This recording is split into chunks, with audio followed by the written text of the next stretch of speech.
by the way, here is the we actually have Ansible code for installing and prepping Yay.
Evening all.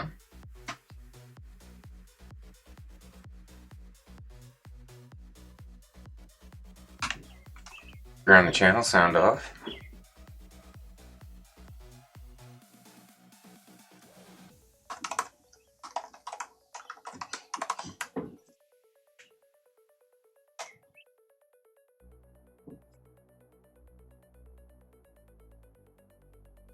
Hey, hey! Burn Notice 43, what's going on?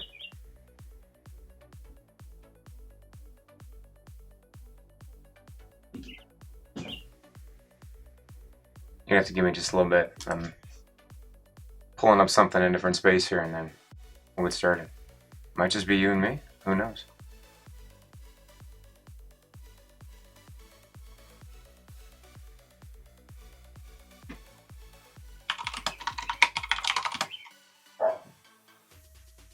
That's who we'll name. Sorry if you can hear the dogs in the background. That's real life.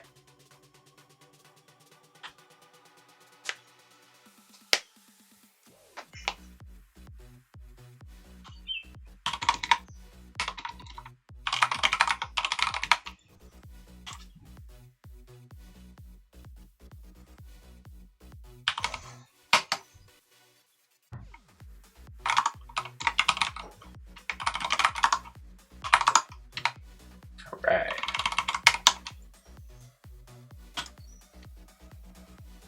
So what I'm going to do is I'm going to put out a GitHub repo, and let's get started making that.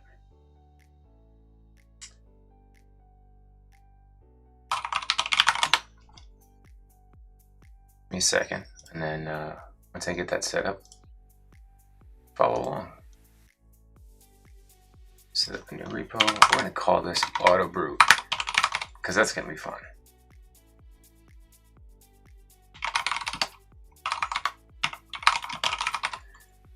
Brute forcer. Simple HTTP NTLM brute forcer. Yeah. Some helpful options. Let's do that.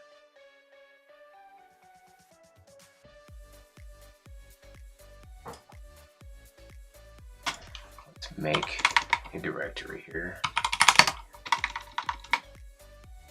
Isn't it though? That's what I think. Seriously, right now, it's just you and me. So, might as well tell me a little bit about yourself, if you're willing, of course. Let's go out to, what host am I on? Okay.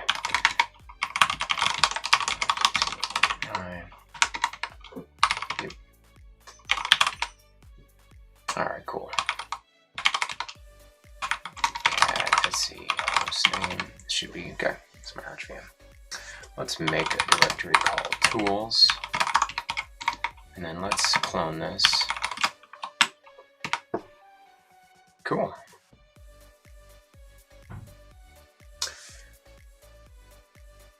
And let's, just to make sure that my keys are always squared away, let's do a, just to make sure that my keys are squared away, let's just do a quick test. Autobrute, and let's just create a README file. Add that.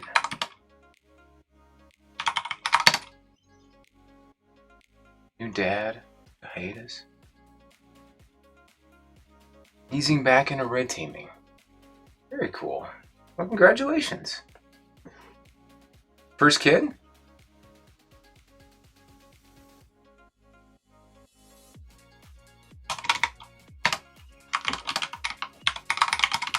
Raza, how's it going?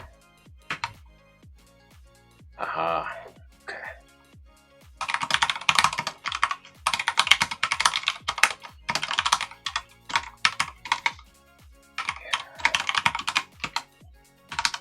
That gonna work now. Thanks. It is going well. I'm monkeying around. I forgot to get a Git repo set up. KJO, how's it going? So I'm just setting up a repo right now. And remote. Okay, so that's part of the reason. Git remote. Let's see if I can do this. Set URL origin, and then I need that in SSH. I think that's the correct. Oh man, did I get that right on the first try? Final Fantasy 14, the young folk, for sure. You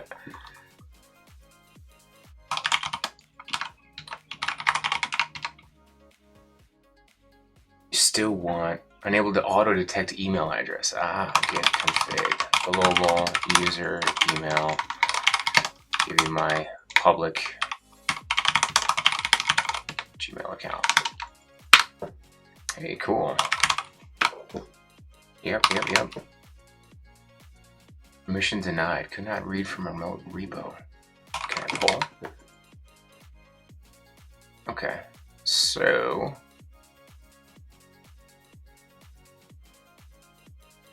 let's see if I can get my Git keys on there, or my SSH keys. Did I already make some? I did. Yep. And I'm pretty sure I pushed them out there. Yeah, this first session you guys are just going to be watching me monkeying around with Git and doing some small quality of life improvements, and then we'll get going on with Python. So I wouldn't blame you if you decided you didn't want to stick around for this first one, but we'll be getting going with Python here soon. Job interview tomorrow. You got to drive an hour and a half. You know what?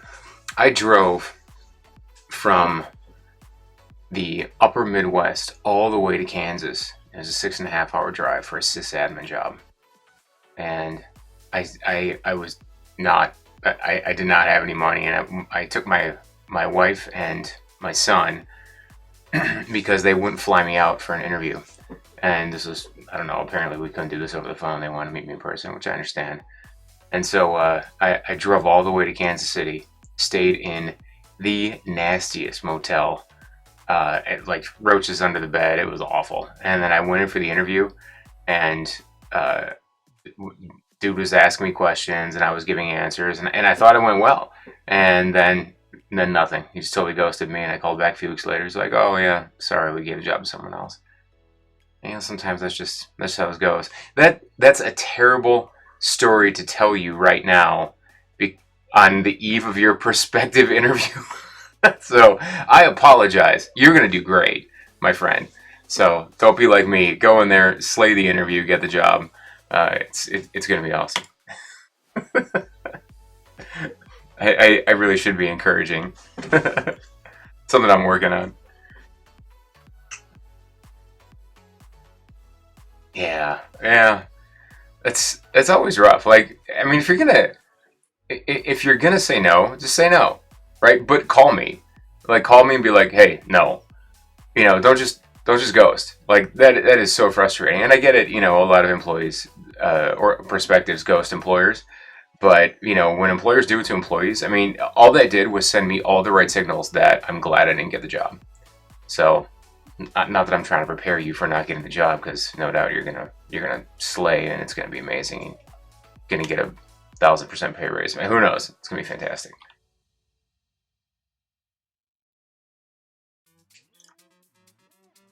All right, checking my Git settings.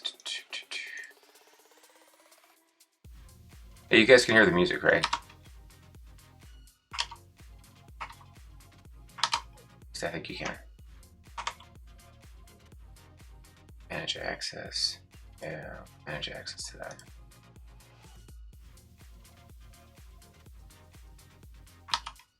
Cool.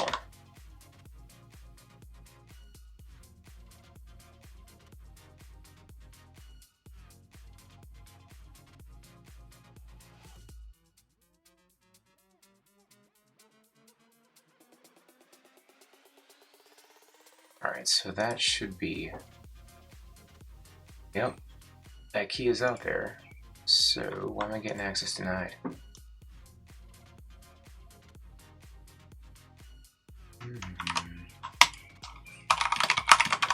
Yeah, that's right.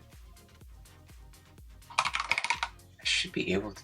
Could not read from a repository. Oh, permission denied. Okay, so it is something with my public key.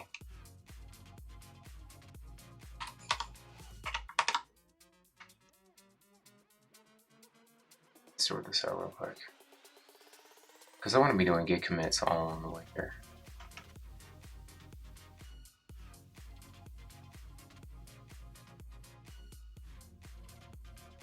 Just read right. Do keys do they get associated per repo? I didn't think they did, but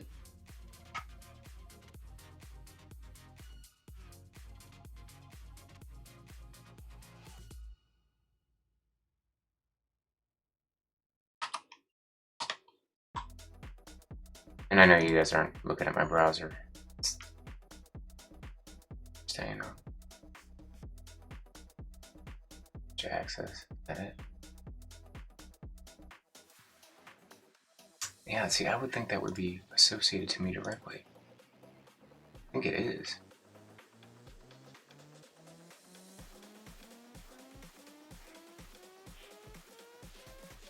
Oh. Easy to know. Let's try this. Yeah, I thought it was per account too. And that's what has me confused. So let's should be logged in as me.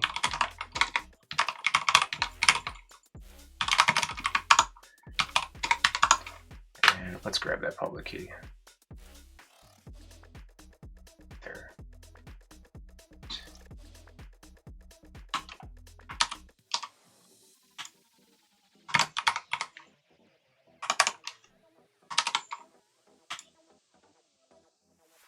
Oh man, I can't stand it when that happens.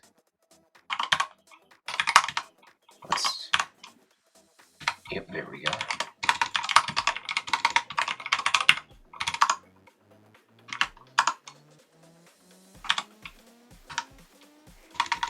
Nope. JSON. Let's get back out to my Arch VM. There we go. So that's frustrating because I can't tell. Let's do some quality of life improvements real quick. I can't tell what VM I'm on, so let's change that theme. Yeah, I'm a big fan of 208. A nice orange color there. And user, is it share? Oh my ZSH. Actually, no, it's in my .files. Then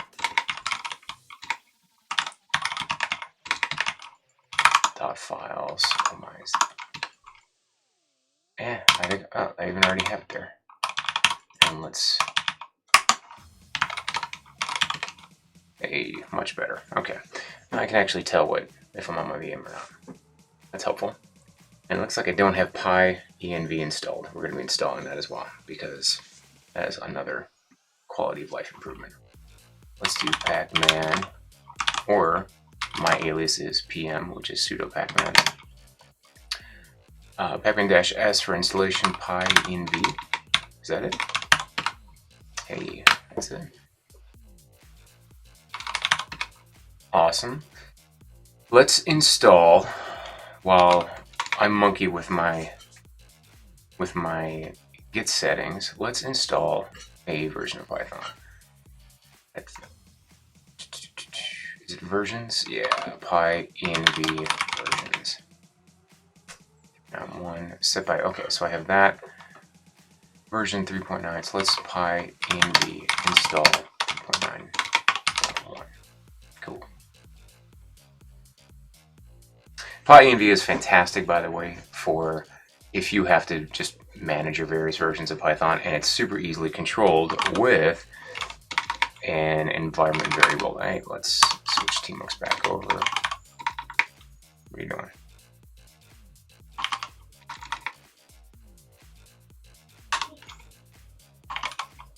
That's my Arch VM. I'm gonna give it a second. There we go.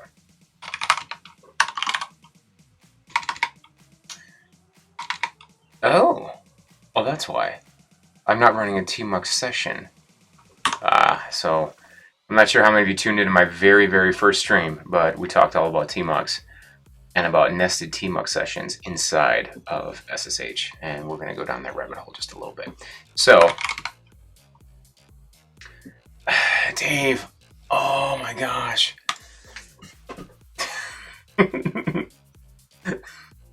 He just drops the little eyeballs on there on me, man. How are your bees, man? We have to talk.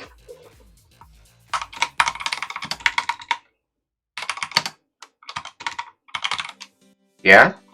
Good so far? Strong hive. So check this out. So, you know what? You say that, Dave is, just listen to my sweet voice. Yeah, Dave, I'm going to tell you something about Dave. All right, y'all ready for this? You think Dave is not watching, and he is watching, and I'm not kidding. It's crazy. Like, I'm just like I'll not see Dave in a chat room for weeks, and then I'll mention something, blah, blah, Dave, this and that, and then bam, he is there. He has to have some kind of crazy automation, or Dave isn't really Dave. This is my backup theory. My backup theory is that Dave is really like Kyle, and Kyle is sitting in a basement somewhere, and you know, just pretending to be Dave. That is actually a more workable theory, I think, in my opinion. Okay, so now I have nested tmux sessions going. You see how this is kind of ugly, and I'll fix this in a little bit, but you can tell. So I have a top tmux session, which is on my main Arch VM, and I have a bottom tmux session, which is this is just called main. All right, so we can switch this around a little bit by copying over a different tmux comp file, but I can toggle which one goes, which window I'm manipulating by the F6 key, and the F6 key is configured in my tmux comp file to toggle on and off which tmux instance is being used. So for example, right now I'm in my main tmux session. I'm on stream, okay? And if I open up a new tmux pane, you see what happens is that I have a different prompt here. So this is my VM prompt. This is my main Arch prompt. And I don't want that. I want to open up another pane inside of my SSH session. So what do? I hit F6. Notice how the top bar is now grayed out. And now, if I open up a new pane, now I got a new pane inside tmux, inside my SSH session. So if I close this out, now I'm back to Arch. Okay, if in my main Arch machine, if I connect back, actually, I'm sorry. TM new, yeah, okay. I actually detached from my main session inside of my Arch VM. So if I do tmls, tm main, okay. So yeah, there we go. Okay. Now I'm totally out of tmux. I was outside of my stream session. Now I'm back inside my stream session. So multiple tmux instances going on here, which is just kind of insanity. But this isn't quite how I want to be doing this. Let's do. Okay, so now I only have a stream tmux session. I'm going to in there. I'm going to SSH JSON into let's do 2.119. Okay, I'm going to start a new tmux session here. I'm going to call this archvm. Okay, and now we are inside that. Yeah. Oh man, insanity. Okay, you can get significantly lost inside of nested tmux sessions, so it also pays to change your icon, change your prompt, things like that, so you know exactly where you are. What I think I'm going to do is, I think in my dot files, that's my main tmux. Let's actually have a look at this. Dot files, tmux. I just have the one tmux.conf file, don't I? Yeah, I do.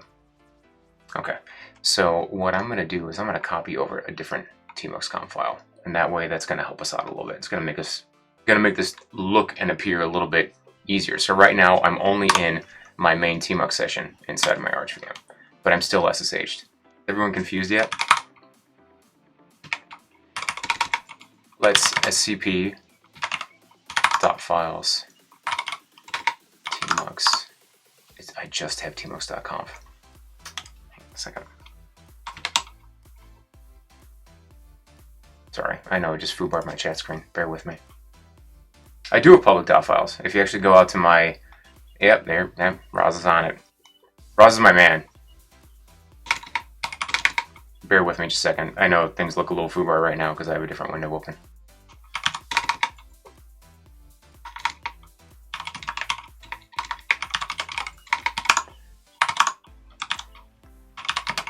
Copying over a different tmux file.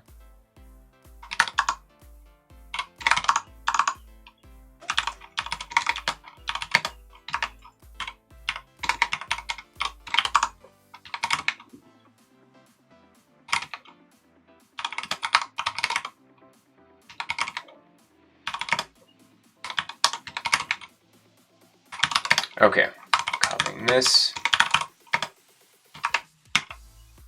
to, let's copy that to JSON on my archvm.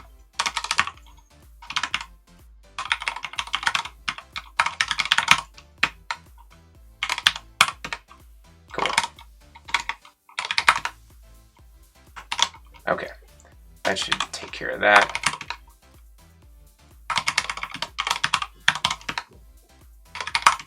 Let's close out of that session. Okay, and let's go to, I have this called editor. I'm going to call this SSH. I'm going to rename it to archvm SSH JSON. Okay, and I have no tmux servers running. Okay, this helps. So now, I copied over a different tmux file. We'll walk through exactly what I did. I copied over a different tmux file over to my archvm. So now, up here on this top toolbar, up here, this is my main arch tmux bar. Down here is my VM tmux bar. Okay, so if I close out of this session, or if I background this session, wrong one. Okay, if I background that session, I'm still SSH'd in. I still have my primary tmux session running, but notice that I've disconnected from my SSH tmux session. This is essentially the same thing as running screen. All right, so you can have lots and lots of screens, and everyone knows screen. Like if you're a red team or pen tester, you understand screen. tmux is better, and the reason why it's better is because not only can you have multiple tmux instances, each one of those tmux instances can have multiple panes and multiple windows. Each one of these is a window. Each window can have multiple panes. Okay, so list that tm. Oops. And we're back in my main session. And so now if I open up a new pane, now I'm inside my Arch VM, and I can even close out of this. All my panes are still there if I bring it back. Okay, in fact, I can even close out of this, exit from SSH, and get right back in. Okay, so lots and lots of benefits using tmux. It is definitely something that's daunting. However, it is something that I 100% rely on all the time. And so if you are not used to using tmux, I strongly encourage that you invest the time into doing it, because from a productivity standpoint, you really just can't get any better in terms of terminal window management, at least not in my opinion. So when I was on a Mac, I used iTerm, which is fantastic, and it has iTerm actually has tmux integration with it. But the reason why I switched over to tmux as a primary is simply because Dave trolling. It's not, by the way. Is simply because once I get tmux over to a different server, I have total portability. So I have tmux on every machine that I SSH to, and I have tmux running on my local box as well. Connected multiple folks the same time? Yes, absolutely. So you can connect multiple tmux or multiple users to one tmux server. And just have them follow along, just like screen-x, which has kind of a similar effect. But with tmux sharing, you get sharing of all the panes and things like that. It really is fantastic. So, I mean, screen is great in the 90s. I'll just leave that. I'll just leave that with Dave. I wonder if he dropped his weights on that one.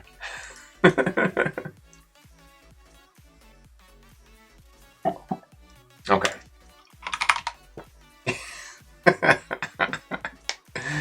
I'm just messing, dude. Love you. Okay, so we have PyEnv installed.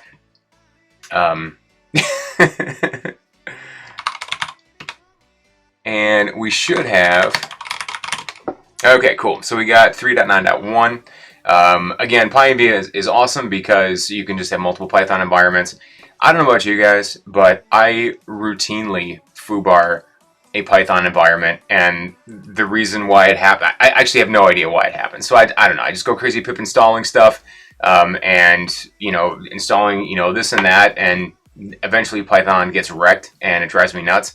But PyEnv uses shims, and when you type in Python 3, you're actually hitting a shim that PyEnv installs. So you're not actually going to user bin Python 3, you're going to the shim, and that shim basically takes you to the version of Python 3 that's installed. So multiple versions, fantastic. You screw up the version, you just trash the environment, build another one. It's great.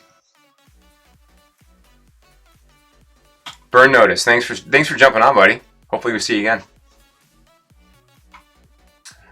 All right, so we got tmux going, we got PyEnv going. You know what we need? You know what this situation needs? This situation needs FZF. If you've not used FZF, prepare yourself, because FZF is. First, we need FD. Let's install that. FD is just for finding files. And then let us go get. See if I can do this. Yeah. Let us go get FZF install. Oh, FZF. You're just the best. Alright. So we clone this to our FZF directory. I could use Ansible for this, but I think we're essentially done with Ansible for the time being. Okay. FZF, and then we run install.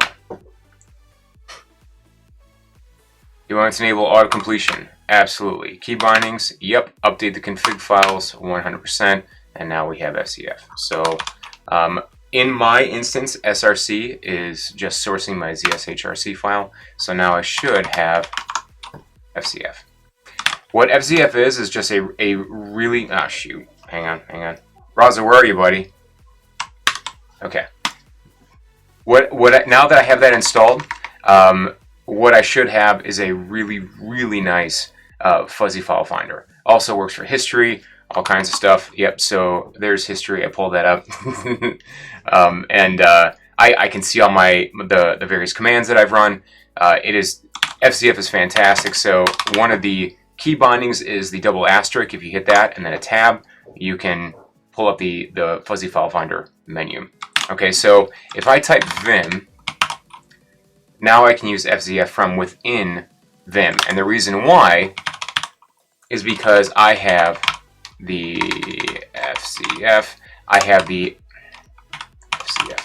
FZF plugin installed. These two lines right here in your vimrc file, or in my case we're using NeoVim, so my init.vim file. These two files right here will install the FZF plugin, which does require the FZF binary. However, once you have that, I don't use things like NerdTree or anything like that to do like, do I even have NerdTree installed? Let's see here. No, I don't even have NerdTree installed. So I don't use any tree plugins inside of Vim in order to do file navigation. I use FZF almost exclusively, and what I like about it is, in my case, FZF, where is it? Here we go. Okay, so if in my vimrc file, if I do leader F, then that brings up, it runs this command, files, which runs FZF from my current working directory, which is home JSON FZF. So if I run that, that's what I'm going to see. Okay, these are all the files inside of that. So if I want to run go.mod, just type in go, and there we are. Okay, so if let's say that I don't want to run, or I don't want to look for files that are just in my current working directory, I have capital F that does a search for files in my home directory. So capital F, and now I have everything that I was working on, or like everything in my home directory. Okay, and then you just type in something. So for example, let's say I want key bindings dot fish. I could just type key fish, or key FIS, or key FI, and there we go. So FZF is extremely powerful. It does also understand things like Vim splits. I think I can Control V, yep, and open that up. So in a Vim split window, which is just fantastic.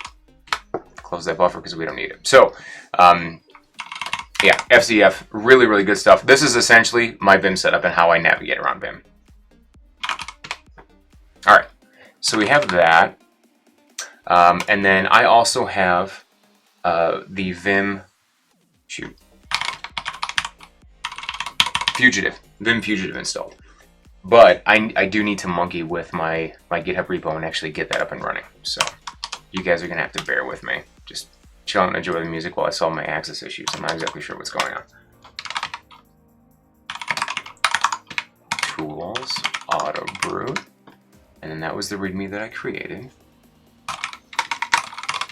Is that still access denied? What you doing? You're hanging. Why?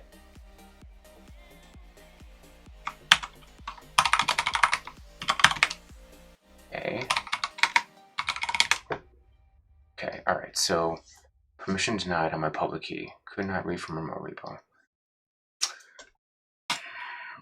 You know what? Let's create another public key. Frustrating though that might be. To do that, I need to cheat a little bit on my tmux. Nope.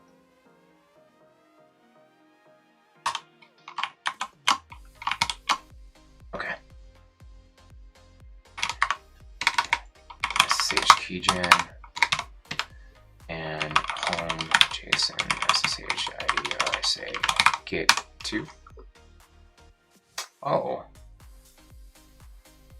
Do I not have it set up in my SSH config?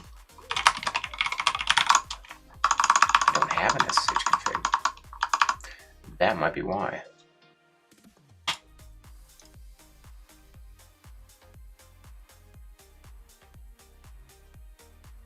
Viewing.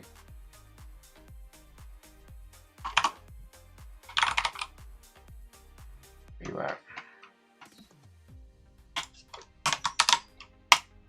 Hang on a second while I cheat a little bit.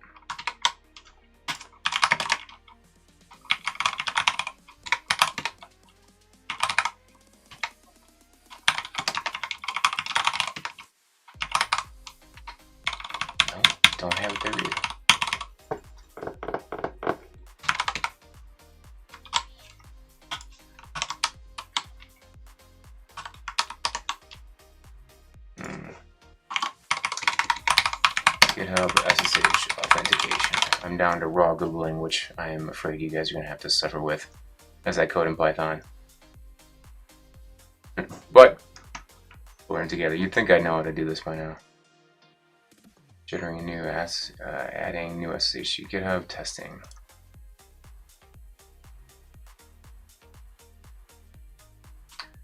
SSH git hostname.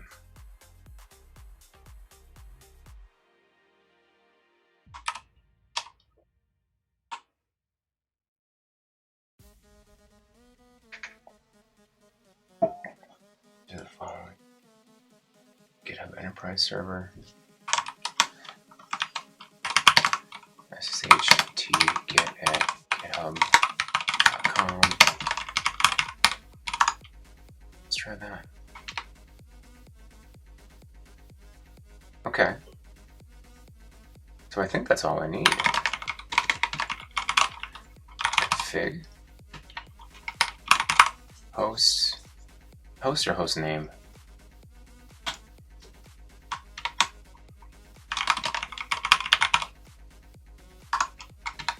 It is host at github.com. Yeah.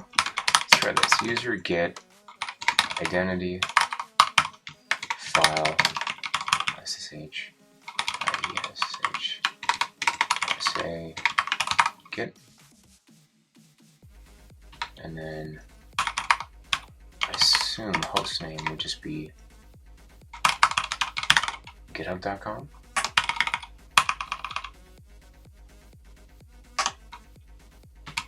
Let's try this. I don't know if it's going to work or not. We'll find out.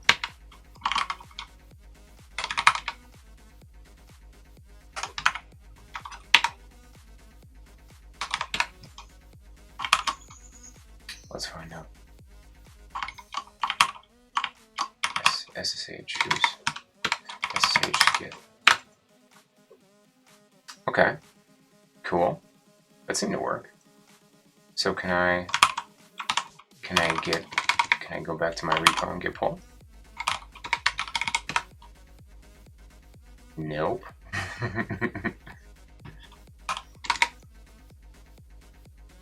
So that's the git at GitHub account. What am I missing here? Sorry, I know you guys are suffering with me. Yeah, that is absolutely correct.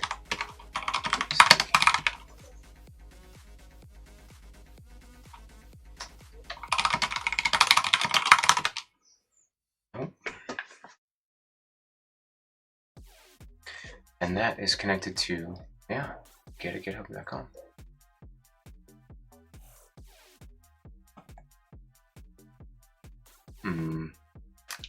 I think that's my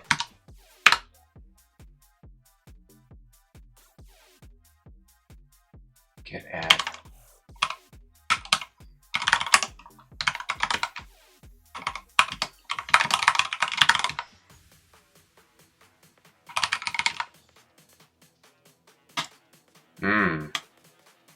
Okay.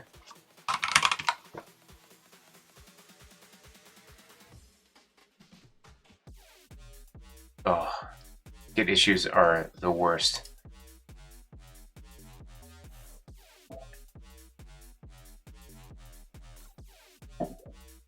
This is one of those things that I have to relearn every single time. I don't make enough repos to just know how to do this by memory, and it drives me insane.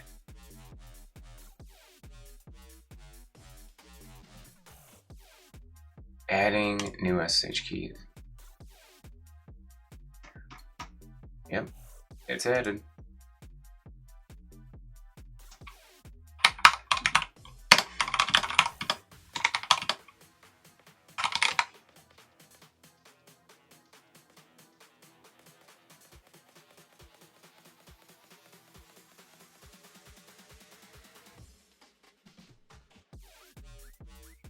Okay, yep, hostname, yep.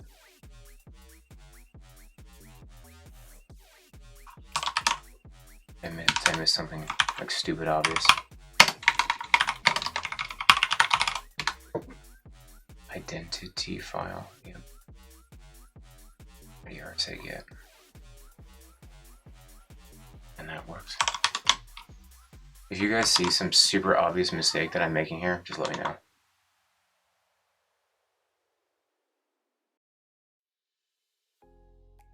Same user identity.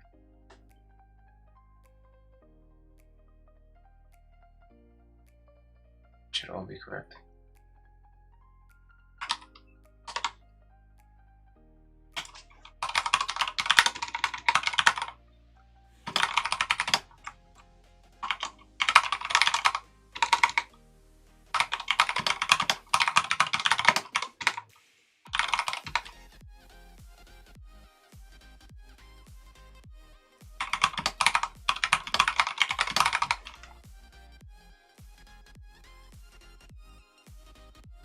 Oh, it's a DNS problem.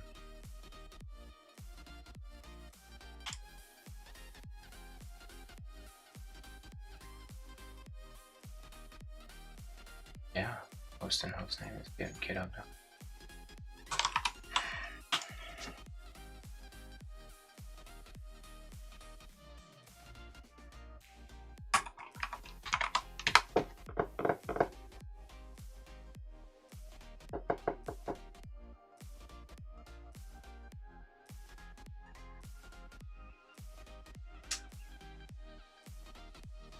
The correct I do the correct access as far as I know.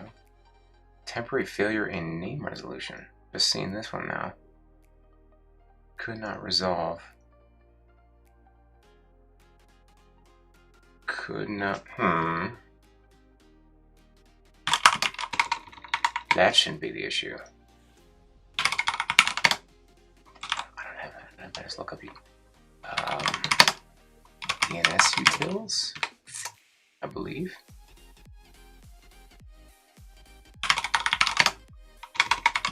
Yeah. Okay.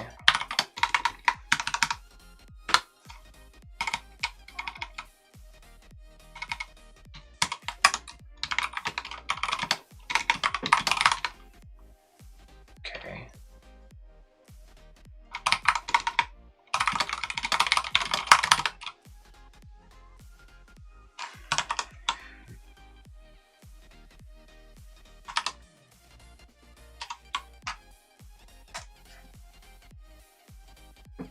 Man, you guys are still hanging in there watching.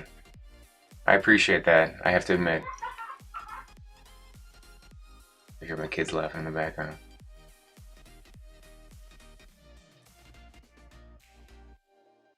So I will give you all something to Google while I am sorting this out.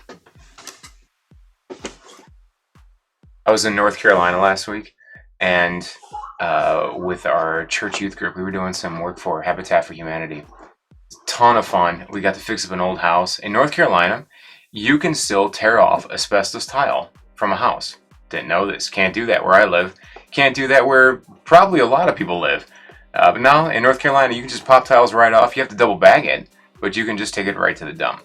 And that was just crazy work, right? So we're in there with N95 masks, and it's out in the blazing heat, just popping tile off. Actually, it was a good bonding experience, you know, especially for all the teenagers. But when we got back that evening, one of the guys had brought a game, and I'm not normally like a huge gamer, right? I do like games. Sometimes I play games on the Xbox, but this guy had a card game, and I'm also not normally a huge card game. Now, I was straight up into Magic the Gathering for years and years and years, but the problem is that I couldn't find people to play with. So I ended up selling my cards. Huge mistake. I wish I never sold those cards, but I did. And so I really haven't gotten much in a card game since then. But this guy had a card game called 5 Minute Dungeon. And I'm gonna tell you something. This game was amazing. It looks. Where's my camera? 5 Minute Dungeon. If you guys have not played this game is fantastic. It costs a little bit of money, and the reason being is because it was a Kickstarter game that they stopped making. So you can still find them. I got this one on eBay. Truckloads of fun for when people come over. And the nice thing is that it's fast. It's not like Risk, you know, where Raybar, what's going on? It's not like Risk where you're just like, you know, sucked in for hours, or you know, Settlers of Catan, where you're just sucked in, you know, for hours and hours of time. It's like 5 minutes, and you have to beat, you know, certain dungeon characters in 5 minutes. Truly is a lot of fun. I had a fantastic time. In fact, I enjoyed it so much I went out and bought the game. All right. While I'm sorting this out, you guys look that up. Let's actually Google the error message. Could not, permission denied.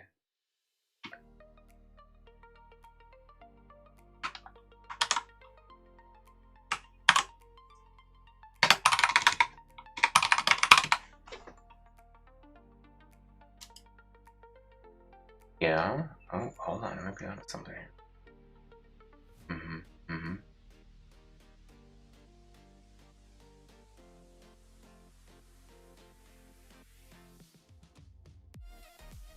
Yeah, I set that.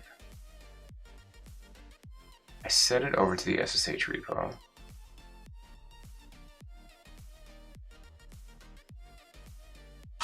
Didn't I?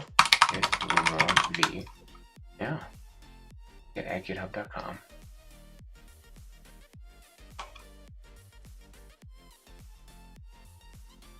Let me.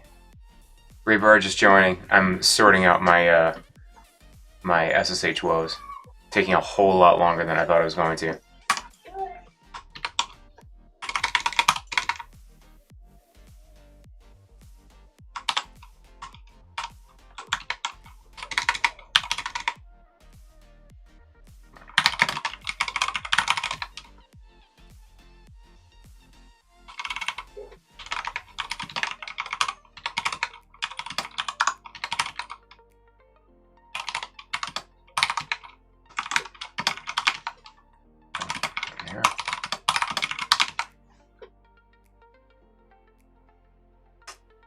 There.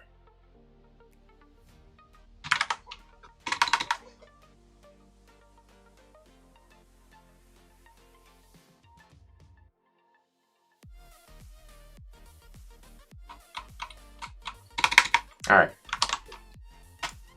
I will not chew up any more time on the stream with this, unless you guys want to see me continue troubleshooting this.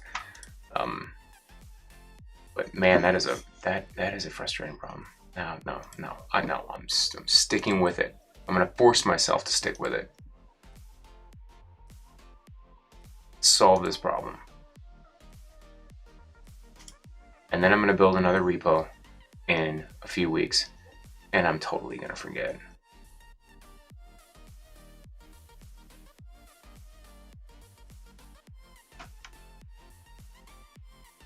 Yep.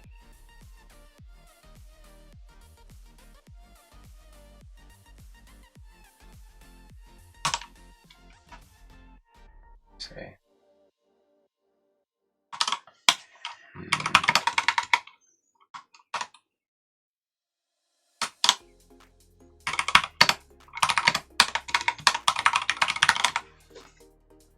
Okay, interesting.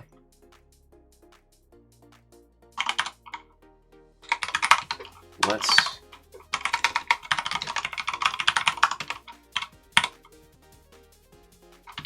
get at. Can I do this?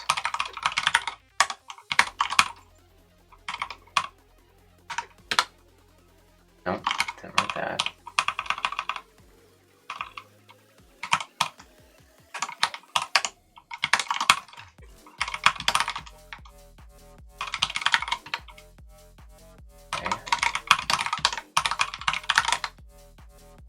Okay, that's good.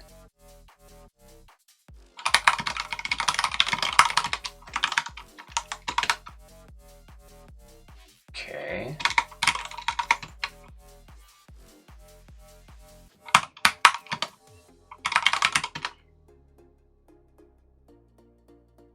But the upstream is gone. What does that mean? Your branch is based on origin master, but the upstream is gone. Get branch unset. Alright, get branch unset upstream. No idea what that does. Nothing to commit. Git add readme.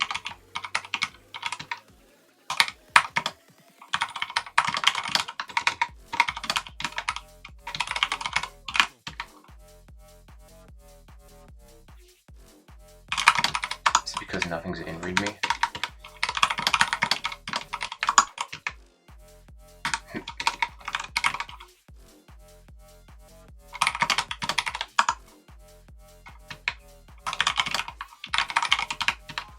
Hey, go. Oh my goodness. Finally. Here's the working solution. Oh, is that frustrating. See, just needed 5 more minutes, got it solved.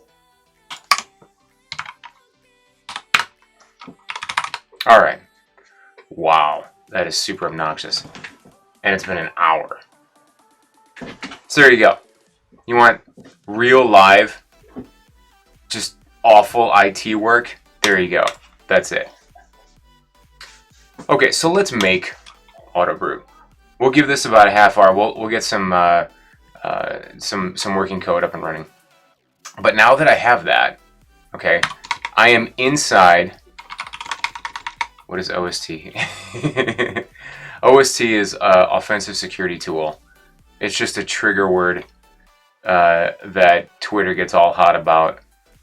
So really, by saying that, I'm just trolling. That's all. So, but yeah, OST is short for offensive security tool. Okay. Now that I have that set up and I can actually commit stuff, now you guys can follow along. Yeah, Florian's Wrath, exactly. So if you want, I will do frequent commits just to help that move along. So if we do vim readme, and I got this in here, let's say I want to change this.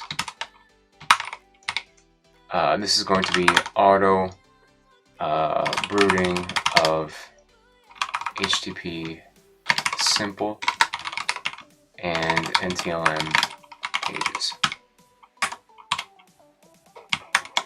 Okay, so we save that, and then what I can do is I have a leader, and you are going to see me use these leaders, these particular keys. Leader, remember leader is a comma. Leader GA is get add, and then that character, the percent sign, is the current file. So the current file that I'm working on. So that's basically get add. And then git commit, GC, and then that will prompt me for a message, and then GP for git push. And I'm going to be using all that from within Vim, and all that runs through the Vim Fugitive plugin. Okay, so you can see this icon right here. This means that this line has changed, and the Vim Fugitive plugin is telling me that that line changed. So I'm going to leader GA for git add. Now it's added. Now I'm going to leader GC for git commit. Update readme. Save it. Notice the message that I have down here, which is like your standard git commit, and then I'm going to GP. Push it, and now I got my push. And now you should see that out in the GitHub repo. Pretty cool. All that happens from within Vim. And that's actually, I use Vim Fugitive constantly. After I get the repo set up, of course. All right, but otherwise, constantly. Okay, so we have that. Let's create our main file. We're going to call this Autobrute.py. And then we're going to hook this into user bin env python env python 3, because that's what we want. And then we're going to do a few imports. And I do not know everyone's level of Python knowledge. I would rate myself as conversant in Python. Not fluent. There's a whole truckload of Python stuff that I don't know that I have to look up every time I want to use it. So I can get around Python pretty easily. When combined with Stack Overflow, I might even be a little dangerous in Python, but otherwise, like I said, conversant in Python. So, there's definitely going to be, times where I'm just looking stuff up because I don't know how to use this module or that module. So if you are a Python expert, and you see me doing something dumb, just tell me. You'd be like, hey, Jason, that's dumb. And I'll just ask tell me why, and tell me how to do it better. And the good news is that with that kind of stuff, that's how everyone learns. So I will never be on this channel pretending that I'm like Python guru, because I'm not.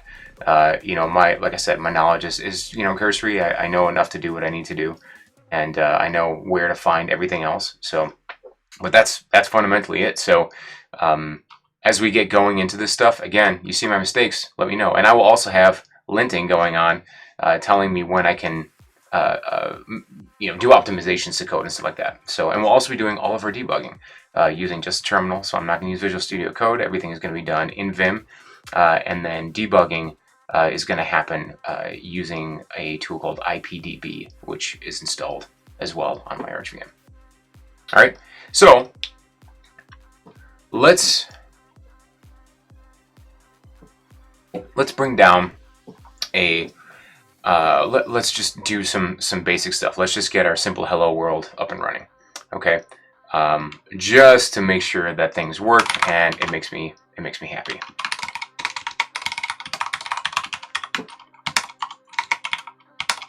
And if you want to know what shortcuts I'm using in Vim, or how I got from this area to that area, or things like that, just throw a question up in chat. At this point, once I start typing and start moving around in Vim, things can happen quickly. So, and that's good. That's Vim. That's how Vim is designed to work. So, if you have questions about this, just let me know. Okay. Python auto. Okay. So we got our hello world. Good to know. Now, what I want to do is inside here, I want to make a few different directories, because I don't just want like one massive Python file. I want to organize things a little bit. Okay, so I'm going to make a directory called utils. And then inside utils, let's create a file called utils, and then we'll call this messages. Okay, because I need to see logging. And I want to see logging in color, because that's just how I like it. That's how I like my Python stuff. Okay, so in utils messages, which is where we're now. Let's save that, and now you can see utils and messages. Okay, let's create a class. I'm going to call that class be colors, and then in that class I'm going to have a header. And now I'm going to use color codes, which are just hideous. However, this is how you do it. 95M. I need to find the reference for this stuff.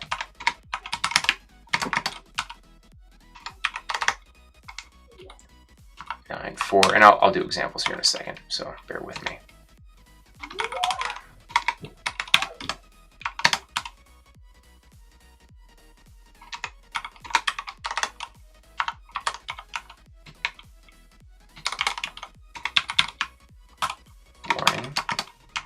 It's going to be like a yellow.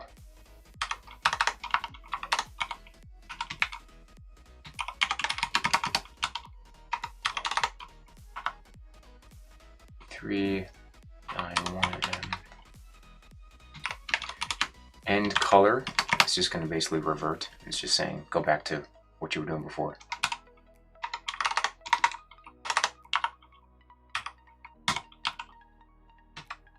And then I don't really need. Yeah, I don't need bold or underline. Okay, so we got that class. Now let's actually create a class for messages. I'm going to call this message. Okay. And then we're going to make a method called OK. We need to pass in self when we're referring to other classes, and then a message. All right, print b colors, OK blue. And then let's add some stuff there. Oops, I forgot something. There we go.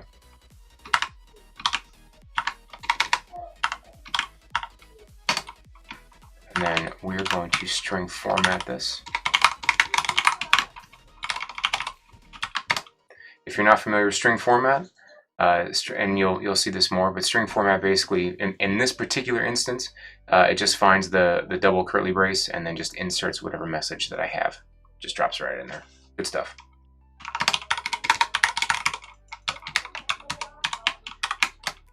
Okay. And that looks pretty good. So what we're going to do is what this code essentially does. It just changes the color to blue and then prints out a message and then ends that color change. Otherwise, all the text will be blue after that. And we don't want that. So now that we have that, what I'm going to be doing is I'm going to be hitting leader B frequently. Leader B is how I switch between buffers. Generally, I don't open a lot of tabs. I don't do a lot of stuff. I simply just switch between buffers. Okay, it's you can think of it like tabs in something like Visual Studio Code, but in Vim, a buffer is simply an open file. Okay, let's move this down a little bit. Okay, and then we're going to import utils actually from. I know some Python people. Apologies for the dog. Some Python people are going to freak out about stuff like this, but because I'm doing the coding and I'm not just dropping stuff into my utils directory, I'm going to import everything. Okay, and then we need to instantiate that class, the message class, this class right here. So let's do message equals utils message. And then let's just try this. Message, okay. Test. Probably not going to work, but here we go.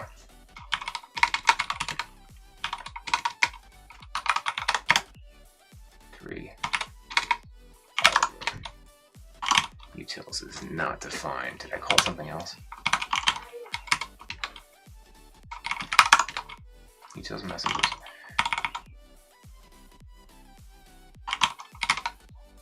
Yep.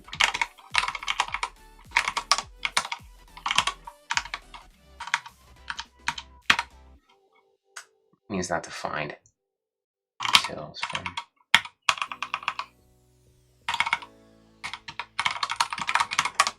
Is that what you want? Nope. There's no. Oh, that is what you want.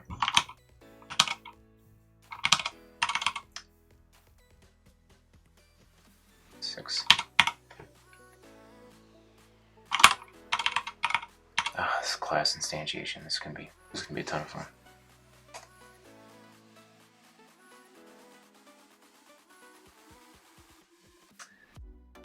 Message.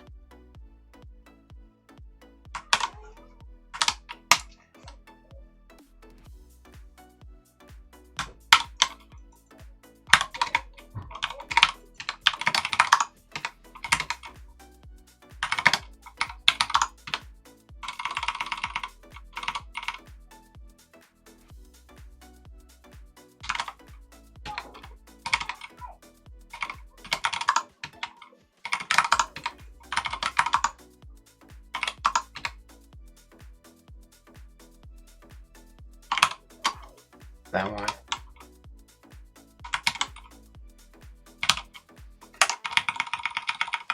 Is it because you want Python?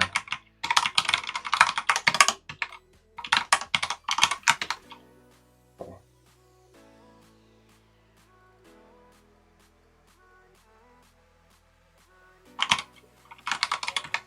Mm-hmm.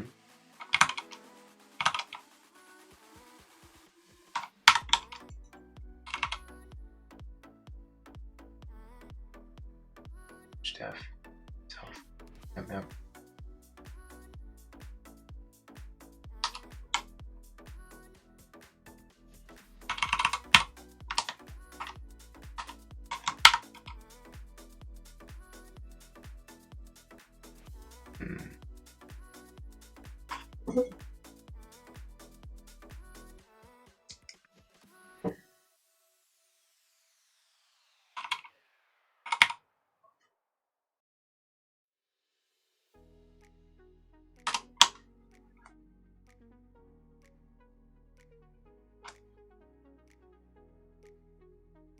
think it would be that hard.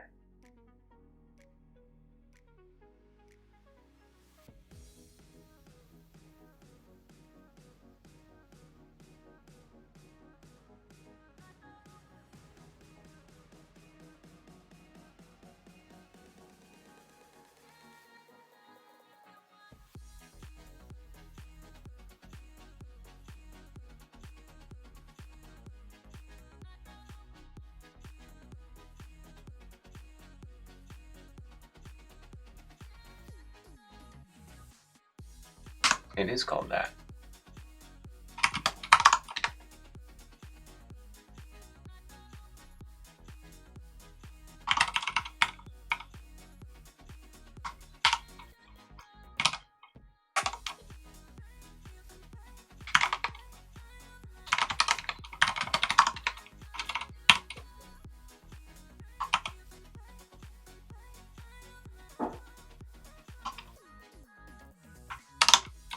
Ah, shoot.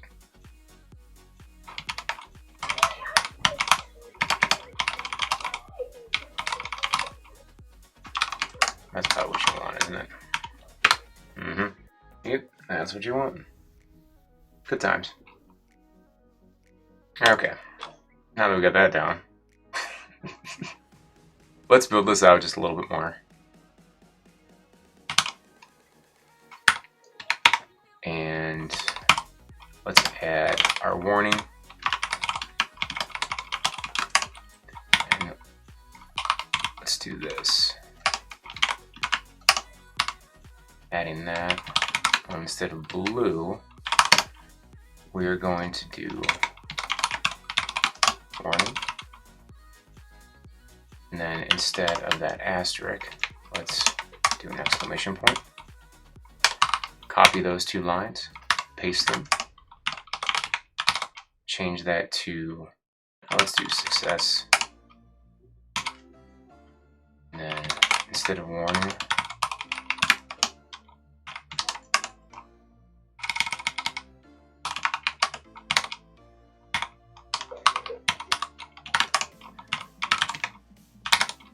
error.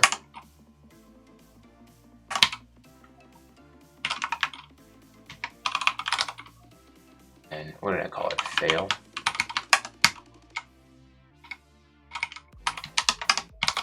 Okay. Let's do a couple of tests.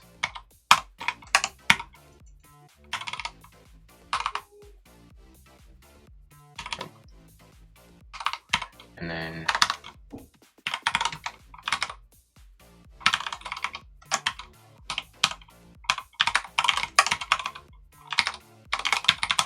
save that. Run it.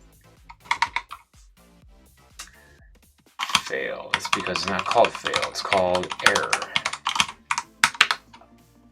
And it's not called warning, it's called warn. Because we don't like type. Alright, cool. We got pretty colors now. And so now we have our class that has our utils. And this will be helpful later. Okay. Sorry about getting my class instantiation right. Stuff always mixes me up. Okay, so let's get rid of that. Okay, so we have our colors. Colors look good.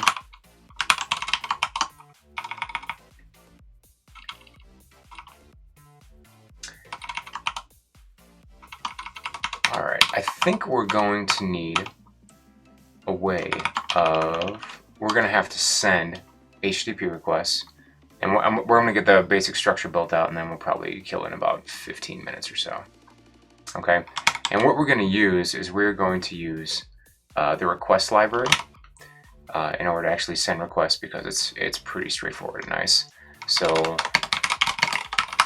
let's install requests. And then there is a module that allows us, let's see if I can find it, that allows us to fire off NTLM requests using Python. And there's one called requests NTLM, but I believe it's requests NTLM 2. Did I see 3? Is there 3? There is 3.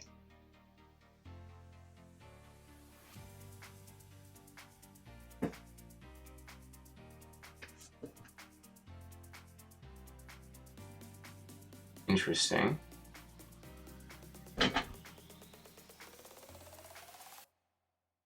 Okay. What's the difference between this and, is this a little more updated? So that's 16 months ago. Request NTLM 2. Oh my gosh. 4 months ago. That looks like it's being maintained a little bit more. So this will allow us to send NTLM requests. And that is what we want. We want, like, the whole point behind this tool is when you see an NTLM authentication endpoint on the internet, that you're able to fire off brute forcing against it and really just forget about it. Like, you just forget about you give it a password list, you give it some timing parameters, and then you forget about it. Because brute forcing, like using a tool such as, you know, Medusa or Hydra or stuff like that, is awesome. However, it's a fight. You have to configure it, then you fire it, and then you wait until you think you're not going to lock accounts, and then you fire it again. We don't want that. We want automation because automation is cool. So that's the whole point behind this. So let's install request NTLM 2.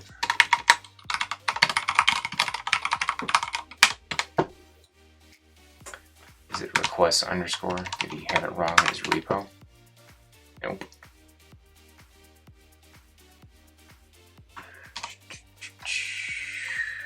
Wrong in his repo. Where is it?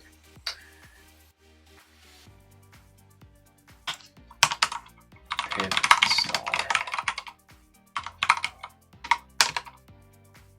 Where you at? NTLM.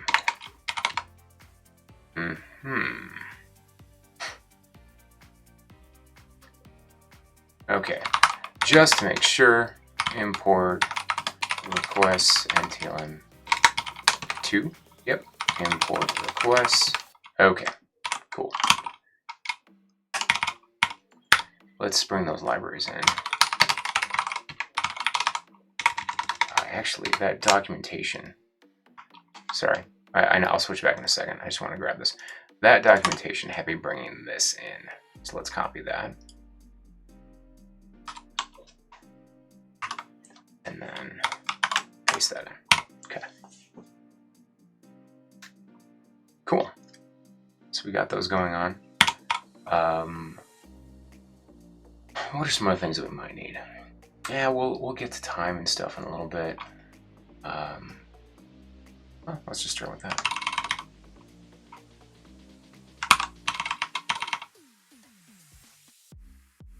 I like the tool called Spray.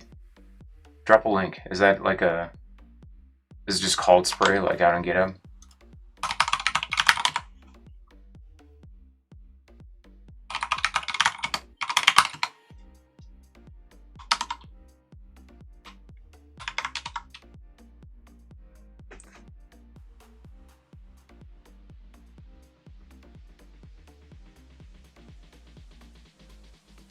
I don't know if that's what you're talking about or not.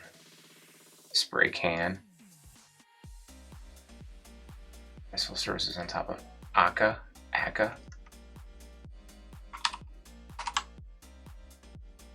Spray. Spray W. Serve on client library. Surely it must mean something else.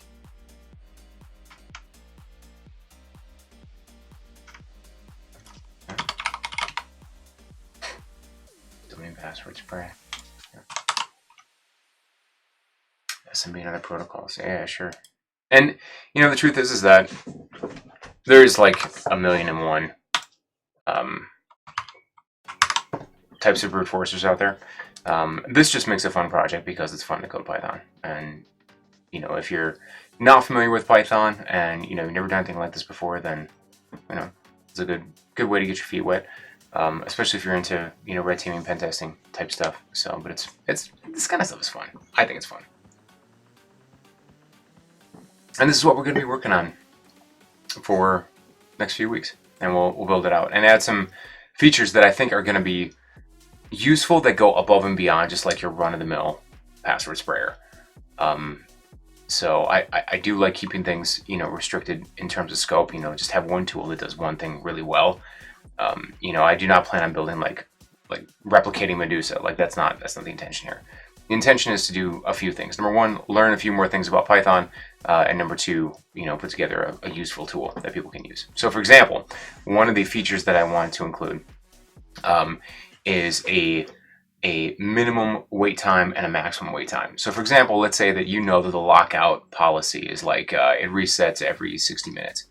All right, so what you could do, so to be on the safe side, is you could set the minimum wait time to something like, 90 minutes, and then the maximum wait time to something like 120 minutes, and then just have the script pick a random time in between that interval. I'll spray. I'll check it out real quick. I'm curious.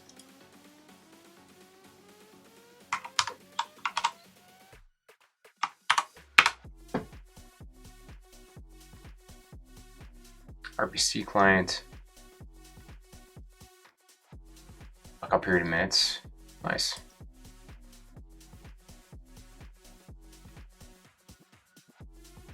OA link, Cisco VPN. That's cool.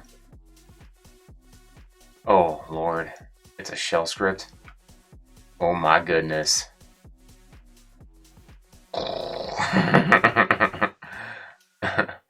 It's impressive. I gotta admit. 2 years ago. Passwords. What's he got here? Winter, summer, password, fall. Superman, Mustang, January. Oh man. Yeah, all the welcomes. These are money right here. Welcome 1. Welcome 1 is just out of this world awesome. I tried that before any seasons, to be honest.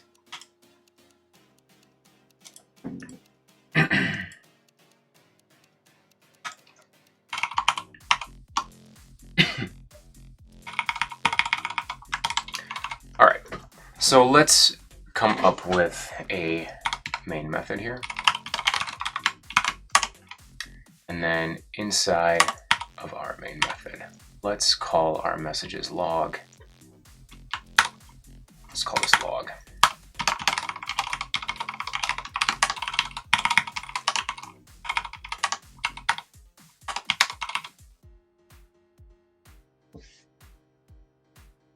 Yeah, for sure. And that's, Damien, and that seems like a great tool. So, and one of the principles that I go by is if I'm on an internal red team and I get a user list, I never spray internally, just because that's like instant alert, right? If you want more creds, and you're trying to be stealthy, you need to grab a list of user accounts and spray those externally while you're still internal. And doing that will keep you flying under the radar, because those are things like, it's just an external brute force. So, and generally speaking, defenses aren't quite at the point where if you get a valid account externally and then you use it internally, generally that stuff doesn't get connected yet. So it might someday, with behavioral and analytics and that kind of thing, but right now that's not getting picked up, which is pretty cool.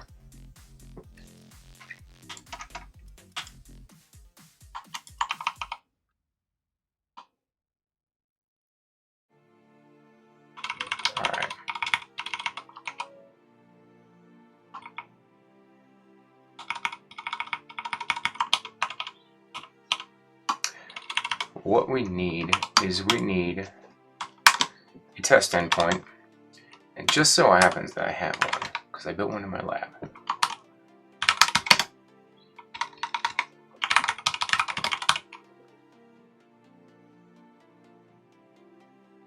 And I think let's test this out real quick. This should prompt me this URL.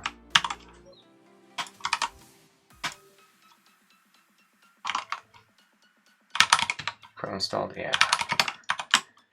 Let's have a look at those headers. This is on my lab. Are you up and running? All right, cool. You are up and running. So I have my my endpoint here.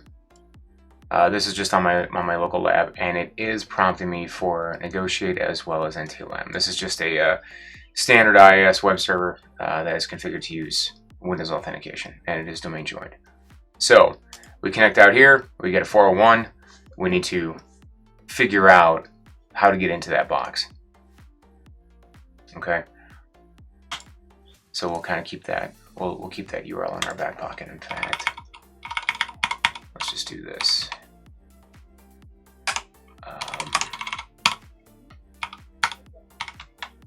Test URL. Okay.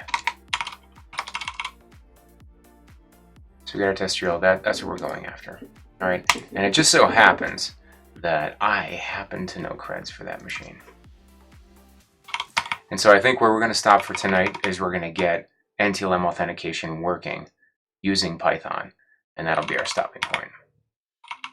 Okay, so what's going to end up happening here is I'm just going to build out stub methods, and we'll do some testing and then see if we can get this working. And if we can, we'll be good to go. So let's create a method called send request, and then I'm going to pass in a URL. And I'm going to pass in a username, password, domain, and then, yeah, I'll probably have to pass in the log object as well. Okay, so looking at our,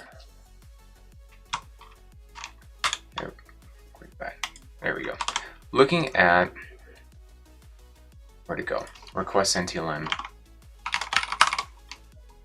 NTLM2. There was some sample code there that I think is going to be useful. Okay, so we create an auth object that is our domain and our username, and then password. And then we send the request. And then we see what comes back. I assume there will be a status request or something along those, or a status code there, or something along those lines that'll tell us if that's valid or not. Okay, let's grab this.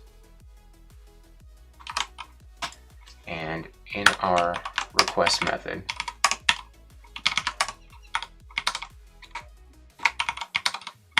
okay, let's delete to that, or oops, delete to that, and then insert a URL variable, and then we're going to put in here. So let's just do this. Oops. Oh.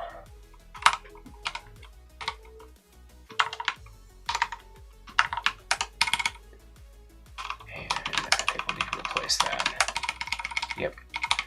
Format, and then that's going to be our domain, and then username, and then our password.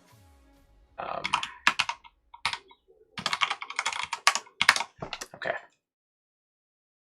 let's try that and see what happens. We send that request. Let's first gather a response, and then we will print response and status code, if I remember correctly. Let's do send request. We'll send in our test URL. And then let's do a username of, I believe, it's lowpriv1. My password that we're going to use is password1. And then the domain is lab.com. Okay. And then we'll pass in our log object, which is log. And then we'll see if this works. Again, this is all fabricated right now. This will all get built out later. Python 3 Autobrute. Okay, so something happened, but not what I expected. So let's do this. Let's add a breakpoint and run again. Ooh, interesting. Do I not have Ipdb installed? Oh, sure I did. Oh, I don't. Okay.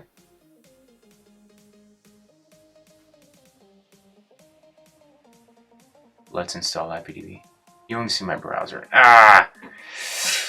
You guys. I appreciate that.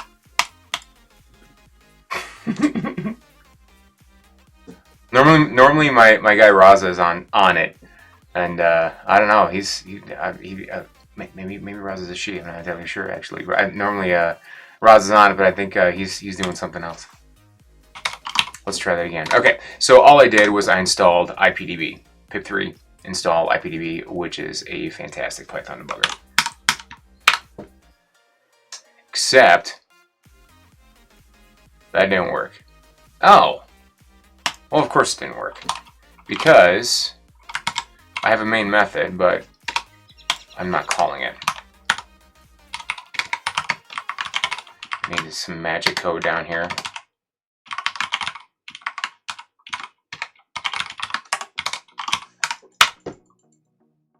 Okay. All right. So you can see the breakpoint. You can see the breakpoint kicked in right here. Okay. And what I have in order to insert that in my vimrc file is I have this. AB is an alias. It's basically just Vim's version of alias. So AB, and then if I type the letters BP, it just auto inserts this code, which is a breakpoint for Ipdb. Okay, now notice I'm in Ipdb, which is cool because I can do things like print out variables. I use Python code to print out the variables, and so I get back response 200. So that is telling me that worked, that password was correct.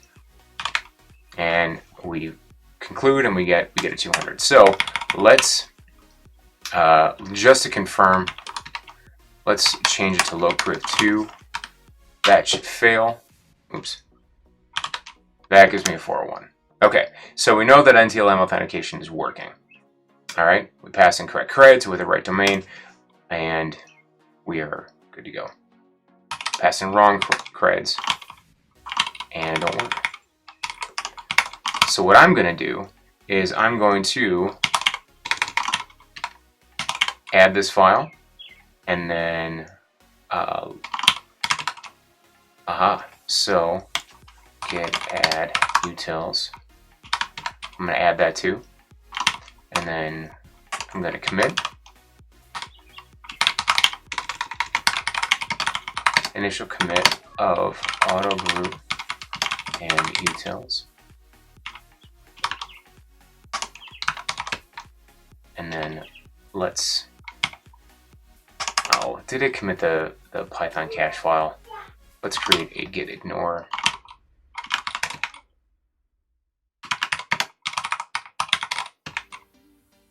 I have like a default git ignore that I just kind of copy over.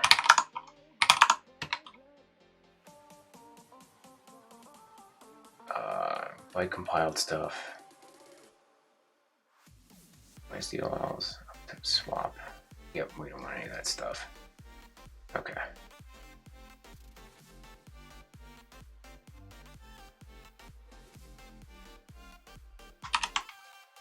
Let's add that, just in case. Okay. This is just kind of some generic stuff that I normally include.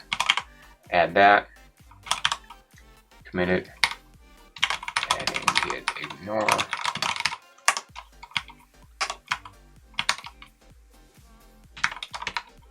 And then let's push. Oops.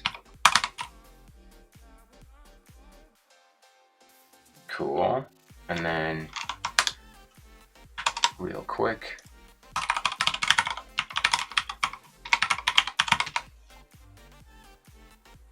where is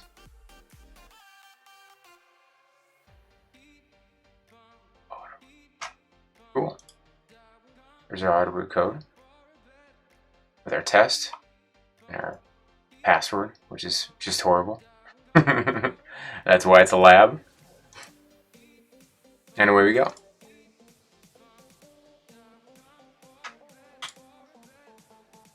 So I think that is probably a good place to stop for the evening. That's about an hour and a half. Well, actually, I shouldn't even say it. It's about an hour of me futzing with Git, with Git, and then just a little bit of coding to get a little bit of, kind of get a base layer down of code. And we have our proof of concept for sending off NTLM authentication, which I think is pretty cool. So I was thinking about using something like Unpacket instead, because getting into Unpacket is just, it's something that I've always wanted to get into, because I know that once you start coding up in that, there's access to all kinds of libraries. However, doing that is probably just going to involve me reading Unpacket source code for like an hour and just monkeying with stuff. So probably not going to want to sit there and just watch me do that. So I figure maybe we'll stick with the requests NTLM library, and then just use that for the time being, and then maybe if we stick with this long enough, we'll go on and do upgrade it to Unpacket, because then we can do things like Kerberos and stuff like that, and that's just be amazing. So hopefully this gives you like a really simple base to go on. Next week, when we do more stream, we're gonna build this out more to like actually start including, now that we have like our base request, now we can start doing things like including a password list and a username list, and possibly multiple URLs, like we want to randomize stuff. Official Addy, hey, how's it going? You're jumping on right as we're all getting ready to jump off. I do apologize, but thanks for jumping on. And so next week, now that we got our base layer of code, we are going to add things like user lists, password lists, possibly URL lists, because one thing that I've wanted to do is like be able to hit randomize URLs. Like, so for example, let's say that your target has multiple NTLM authentication endpoints, which is super common. You're on an external test and you find 50 plus NTLM authentication endpoints. You want to hit those randomly. And so that way it gets harder to track down the traffic or harder to match up to the URL. So basically any way that you can randomize that traffic and possibly randomize the time frame is a good thing. So, and we'll also add some pushover notification. We're probably not going to get all that stuff done in a single week. It's probably going to take a few weeks to build that out. So 5 raiders have joined. I don't even know what that means. So I'm gonna assume that's a good thing. But that's something that we're probably going to pick up next week as we continue coding in Python. So hopefully you all enjoyed this. I'll leave it open for just Python noob. Can we make this threaded? Yes, we can make this threaded. And honestly, I am ashamed to admit, to my everlasting discredit, I have never written multi-threaded code in Python before. So I've written a lot of Python code and just never really had a need to multi-thread it. But yes, we absolutely can, and we'll learn together. So next week, I think we will add user lists and password lists just to kind of automate stuff. And we're also going to add sessioning. So for example, let's say you got 1,000 passwords you want to try over the course of a month-long engagement. You want to fire this and then walk away. And then let's say power goes out at your place and your box reboots. Well, you're going to want to power back on and then pick up exactly where you left off, right? You're not going to want to start from the beginning or have to like do a diff on a file to see which ones you tried and which ones, like all this stuff is super irritating. We're going to solve all that in code and make the tool, just easier to use. So the good news is that this is going to get built out over time. So I stream, if you have never tuned in before, I am normally streaming Wednesday nights at 7 o'clock Central Time. I always send out a notification from my Twitter account, which is also Curious Jack. So if you want to continue joining in and learning Python, I would love to have you. So by the way, ask questions, because I think I'm pretty approachable. I don't know, maybe I'm not. But if you have questions along the way, just throw them out there, because honestly, this is how you learn.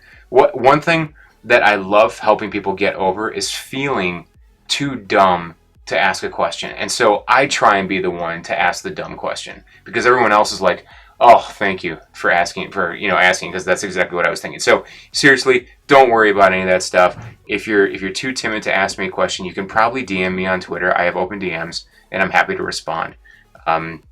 But honestly, if you throw a question in Twitter chat or in Twitch chat, it just benefits everyone, seriously. And quite honestly, I'm fully expecting questions that I do not know the answer to, and so we'll just figure it out together. I'll just come right out and tell you, I don't know, and we'll figure it out. So I appreciate all you guys. It's nice to see some new faces, or new faces, new handles. I'm only seeing my face, which is awkward because I'm just talking to a screen.